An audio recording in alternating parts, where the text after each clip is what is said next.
പതിറ്റാണ്ടായി വടക്കാഞ്ചേരിയുടെ കന്നഡ വ്യാപാര രംഗത്ത് വിശ്വസ്ത സേവന പാരമ്പര്യമുള്ള ജോൺസൺ കന്നഡ വ്യാപാരം ഇപ്പോൾ ആധുനിക രീതിയിൽ നവീകരിച്ച ഷോറൂമിൽ തിങ്കൾ വെള്ളി ദിവസങ്ങളിൽ രാവിലെ 10 മണി മുതൽ ഉച്ചയ്ക്ക് 1 മണി വരെ കണ്ണ് ഡോക്ടറുടെ പരിശോധന, ഡ്രൈവിംഗ് ലൈസൻസിനായുള്ള സർട്ടിഫിക്കറ്റുകൾ, വിദ്യാർത്ഥികൾക്ക് ആവശ്യമായ ആന്റി ഗ്ലെയർ ബ്ലൂ കട്ട് ലെൻസുകൾ കുറഞ്ഞ വിലയിൽ, ദിവസവും രാവിലെ 9 മണി മുതൽ രാത്രി 8 മണി വരെ ക്വാളിഫൈഡ് ഒപ്റ്റോമെട്രിസ്റ്റിന്റെ സേവനം, എല്ലാവിധ ബ്രാൻഡഡ് ഫ്രെയിമുകൾ, ലെൻസുകൾ എന്നിവ കുറഞ്ഞ നിരക്കിൽ.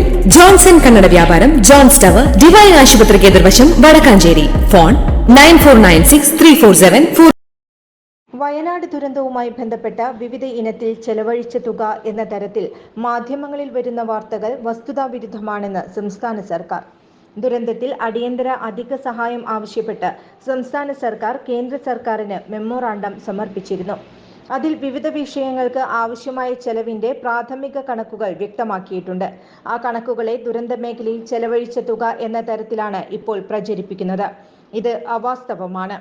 ദേശീയ ദുരന്ത പ്രതികരണ നിധിയുടെ മാനദണ്ഡങ്ങൾക്ക് അനുസൃതമായി തയ്യാറാക്കിയ മെമ്മോറാണ്ടത്തിലെ ആവശ്യങ്ങളെയാണ് ഇങ്ങനെ തെറ്റായി അവതരിപ്പിക്കുന്നതെന്നും സർക്കാർ വാർത്താക്കുറിപ്പിൽ വ്യക്തമാക്കുന്നു. വയനാട് ഉരുൾപൊട്ടൽ ദുരന്തവുമായി ബന്ധപ്പെട്ട് കേന്ദ്ര സഹായം തേടാനുള്ള സംസ്ഥാന സർക്കാരിന്റെ ശ്രമങ്ങൾക്ക് തുരങ്കം വയ്ക്കുന്ന സമീപനമാണിതെന്നും സർക്കാർ ആരോപിക്കുന്നു.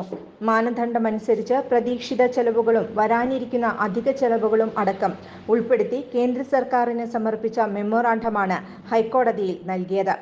ആ മെമ്മോറാണ്ടത്തെ ഉദ്ധരിച്ചുകൊണ്ട് തെറ്റായ രീതിയിൽ സംസ്ഥാന സർക്കാർ കണക്കുകളും ബില്ലുകളും പെരുപ്പിച്ചു കാട്ടിയെന്നും മറ്റുമുള്ള പ്രചരണമാണ് നടക്കുന്നത്. ഇത് സംസ്ഥാനത്തിന്റെ താൽപ്പര്യങ്ങൾക്ക് എതിരാണ്.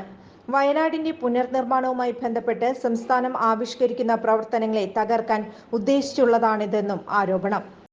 ദുരന്തബാധിതർക്ക് അർഹതപ്പെട്ട സഹായം നിഷേധിക്കാനുള്ള ഗൂഢനീക്കമായി വേണം ഇതിനെ കാണുവാനെന്നും സർക്കാർ ചൂണ്ടിക്കാട്ടുന്നു. കൂടുതൽ വാർത്തകൾക്ക് ഞങ്ങളുടെ ചാനൽ സബ്സ്ക്രൈബ് ചെയ്യുക. ഫേസ്ബുക്ക് ഫോളോ അപ്പ് ചെയ്യുക. വാർത്തകൾ വേഗത്തിലറിയാൻ എനി ടൈം ന്യൂസ്.